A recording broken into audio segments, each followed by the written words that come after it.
नमस्कार मित्रों।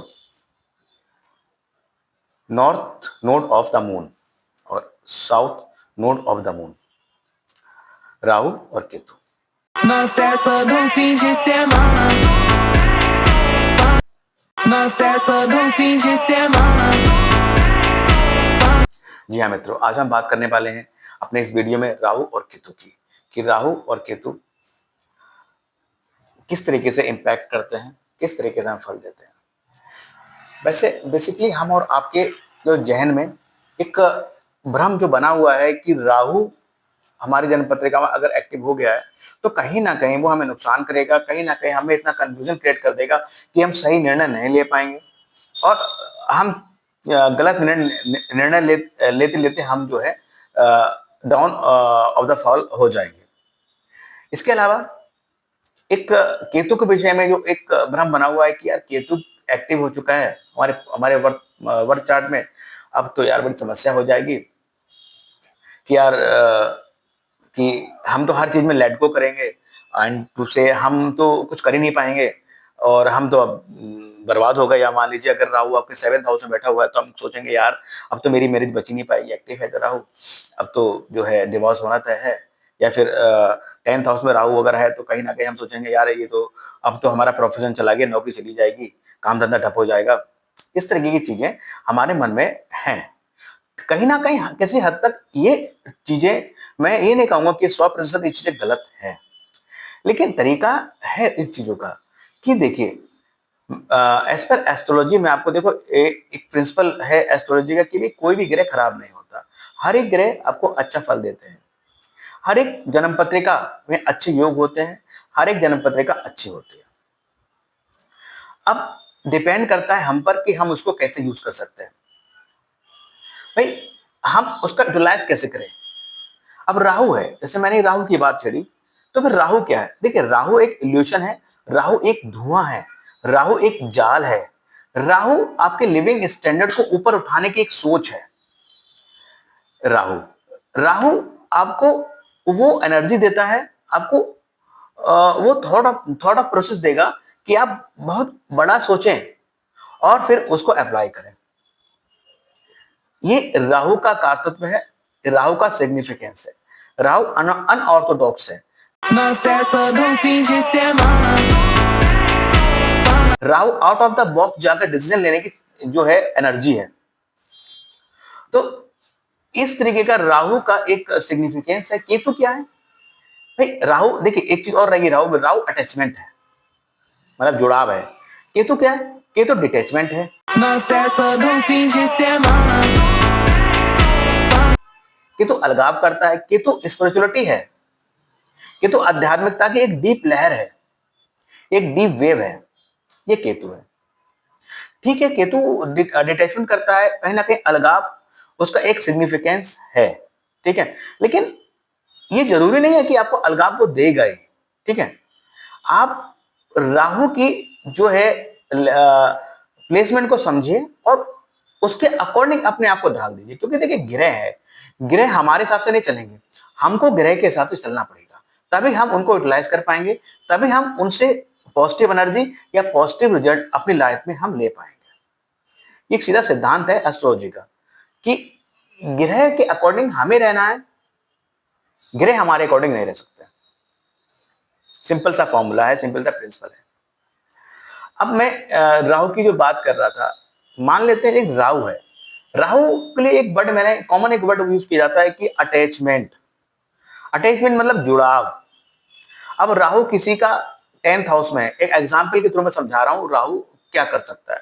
राहु आपके 10th हाउस में है, ठीक है, राहु आपके 10th हाउस में है, देन आपका अटैचमेंट 10th हाउस से, 10th हाउस आपका प्रोफेशन का है, तो कहीं ना कहीं आपका अटैचमेंट आपकी लाइफ में सबसे ज्यादा कहां होगा?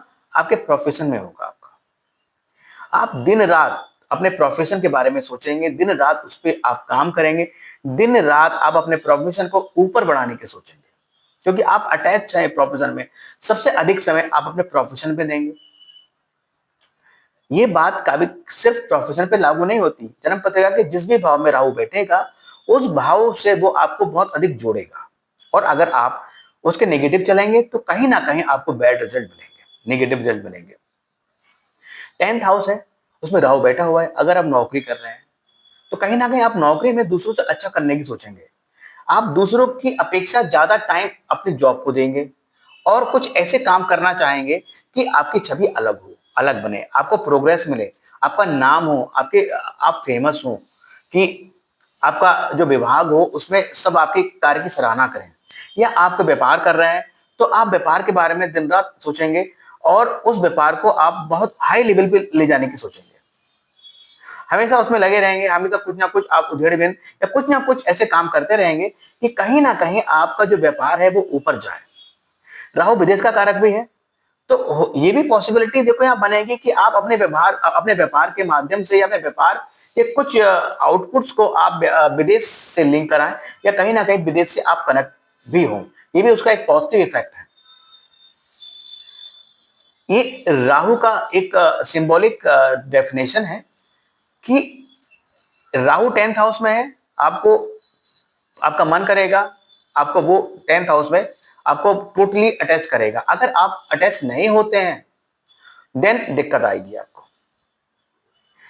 राहु आपके 12th हाउस में है और कनेक्शन आपके 10th हाउस हो रहा है, तो कहीं ना कहीं आपके प्रोफेशन को लेकर कहीं ना कहीं विदेश में यात्रा करा सकता है या कहीं ना कहीं आपके व्यापार या प्रोफेशन को विदेश से लिंक करा सकता है। अगर आप ये सब नहीं कर पा रहे हैं या कुछ और सिचुएशन बनी हुई है जन्म पत्रिका में, आप ये सब करने में संभव नहीं है, तो आपको कहीं ना कहीं वहां पर दिक्कत देगा, क्योंकि आप उसके अकॉर्डिंग चीजें नहीं करेंगे तो वो दिक्कत देगा। अभी राहु अगर 7th हाउस में है क्या करेगा? 7th हाउस का राहु जो है वो 7th हाउस यानी कि आपके जो मैरिज का भाव है वो वहां पर आपको अटैच कर देगा। 7th के राहु के बारे में सदैव बोला जाता है कि 7th पे राहु जिनके भी होता है कहीं ना कहीं उनका अफेयर लव रिलेशन अवश्य होता है। अब यहाँ पर क्या होगा? 7वां घर जो है विवाह का घर है, मैरिज का घर है। यहाँ क्या करेगा? देखिए राहु के लिए एक वर्ड यूज होता है अनऑर्थोडॉक्स, अपरंपरागत। मिंटू से ऐसा काम जो परंपरा से हटकर हो, लीक से हटकर हो, या फिर आपके समाज में या आपके लिविंग स्टैंडर्ड में किसी ने ना किया हो। तो 7th का जो राहु है क्या करेगा? 7th का राहु आपको विवाह के प्रति इतना वो कर देगा कि आप जिसको पसंद करते होंगे या जिससे आपका रिलेशन होगा, आप उससे जो है कहते हैं ना कि हर परिस्थिति में any how at any cost आप उससे मैरिज करेंगे। आप इस चीज की परवाह नहीं करेंगे कि मेरे घर वाले क्या कह रहे हैं, मेरा समाज क्या कह रहा है। आप एक अनऑर्थोडॉक्स मैरिज करेंगे, आप परंपरागत शादी करेंगे आप, ठीक है। तो ये 7th हाउस का यहां एक इंपैक्ट हो गया।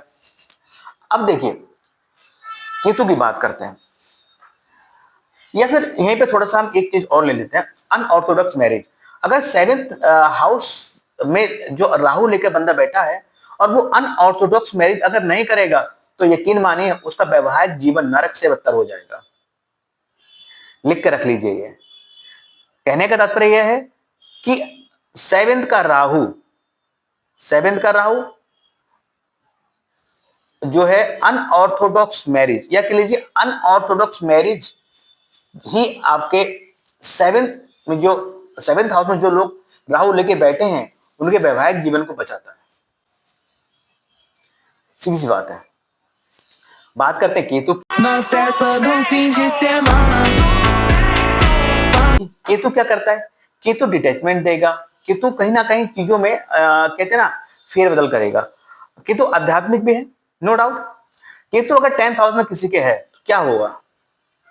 केतु 10th हाउस में किसी के है तो कहीं ना कहीं वो क्या करेगा? अपने प्रोफेशन को बार बार चेंज करेगा। उसका कोई काम बहुत जितनी एनर्जी के साथ वो स्टार्ट करेगा उतनी ही नॉन एनर्जी के साथ उस काम को वो चेंज कर देगा। एक बिजनेस स्टार्ट किया, साल भर किया, अब मजा नहीं आ रहा, उसको चेंज करके दूसरा बिजनेस स्टार्ट कर लिया। या फिर नौकरी कर रहा है तो साल में जो है 4 ही नौकरी वो बदल रहा है। इस तरीके की थिंकिंग यहाँ केतु देगा। अब केतु अगर आपके 7th हाउस में है तो क्या करेगा? सेवेंथ हाउस का केतु के बारे में एक सीधा सा फंडा या कह लीजिए जो हमारे एस्ट्रोलॉजर हैं इस बात को बताते हैं कि सेवेंथ का जो केतु है वो कहीं ना कहीं आपके क्या कहते हैं विवाह में जो है वो डिफरेंसेस लाता है, और ऐसे व्यक्ति का विवाह होने के बाद टूट जाता है, डिवोर्स हो जाता है। इस तरीके की चीजें राहु यहाँ देता है। लेकिन मैंने बोला कि केतु ही देता है। मैंने बोला कि राहु अनऑर्थोडॉक्स, राहु के लिए मैंने वर्ड बोला अनऑर्थोडॉक्स, तो Ketu just opposite, Ketu Orthodox. Ketu के लिए हम वर्ड यूज कर सकते हैं ऑर्थोडॉक्स, यानी कि परंपरागत, ट्रेडिशनल स्पिरिचुअलिटी। तो सेवेंथ में जिसकी भी केतु है, जो भी सेवेंथ में केतु लेके बैठा है, उसको डरने की आवश्यकता नहीं है। उसको करना यह है, देखिए दो चीजें करनी है। पहली चीज देखिए, केतु जो है ऑर्थोडॉक्स या कह लीजिए ट्रेडिशनल एक प्लेनेट है, तो उस व्यक्ति को अपने समाज की परंपराओं के दायरे में रहकर एक परंपरागत अगर वो शादी करेगा, ठीक, एक चीज, और उसका पार्टनर स्पिरिचुअल है, देन ये दोनों चीजें मिलकर उसका वैवाहिक जीवन बचा लेते हैं। अगर केतु आपके सेवेंथ हाउस में है और ऐसा व्यक्ति अनऑर्थोडॉक्स मैरिज करने की सोचता है, तो वो कभी सफल ही नहीं रहेगा। उसकी मैरिज होने के बाद भी वो मैरिज टिकेगी नहीं। तो कहने का मतलब ये हुआ, कहने का अर्थ ये हुआ कि जिस प्रकार सेवेंथ में जो व्यक्ति राहु लेके बैठा है, अनऑर्थोडॉक्स मैरिज उसके वैवाहिक जीवन को बचा लेती है, उसी प्रकार से सेवेंथ हाउस में जो केतु लेके व्यक्ति बैठा है, उसकी उसके स्पाउस की स्पिरिचुअलिटी या ऑर्थोडॉक्स मैरिज उसके वैवाहिक जीवन को बचा लेती है। क्योंकि हमने यहां पर क्या किया, आप मेरी बात समझ रहे होंगे कि हमने यहां पर ग्रह से हम जुड़ गए, प्लेनेट के अनुकूल हमने काम किया, देन वहां पर हमें रिजल्ट पॉजिटिव मिला। हमने उस भाव से जो हमें हानि हो रही थी वो हमने बचा ली। तो इस तरीके से हम राहु और केतु को डिस्क्राइब कर सकते हैं, और राहु और केतु से अच्छे रिजल्ट हम ले सकते हैं। मैं पुनः अपनी बात को यहां दोहराऊंगा कि कोई भी ग्रह खराब नहीं है। ग्रह से हमें जुड़ना होगा, ग्रह हमारे अनुकूल नहीं ढलेंगे, हमें ग्रहों के अनुकूल ढलना पड़ेगा। अगर हम ग्रह से कनेक्ट नहीं होंगे और ग्रह जैसा डिमांड कर रहा है, जैसी उसकी डिमांड है, अगर हम वो पूरा नहीं करेंगे, देन हमें तकलीफ होगी। ग्रह अपनी जगह ठीक है, वो अपनी सीमाओं के दायरे में ही हमें फल दे रहा है और अच्छे फल देना चाहता है वो, और वो अपने अकॉर्डिंग अच्छे फल दे रहा है। लेकिन हम चूंकि वहां खड़े नहीं है, हम चूंकि वहां कनेक्ट नहीं है, तो हमें वो रिजल्ट नेगेटिव महसूस हो रहे हैं, हमें परेशानी हो। Não cessa do fim de semana. Não cessa do fim de semana.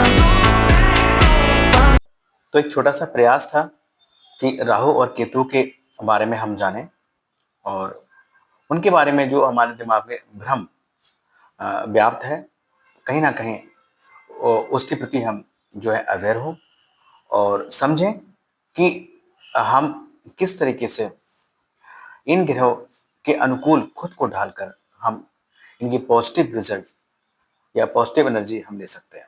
So thank you very much. Radhe Radhe, जय माता दी।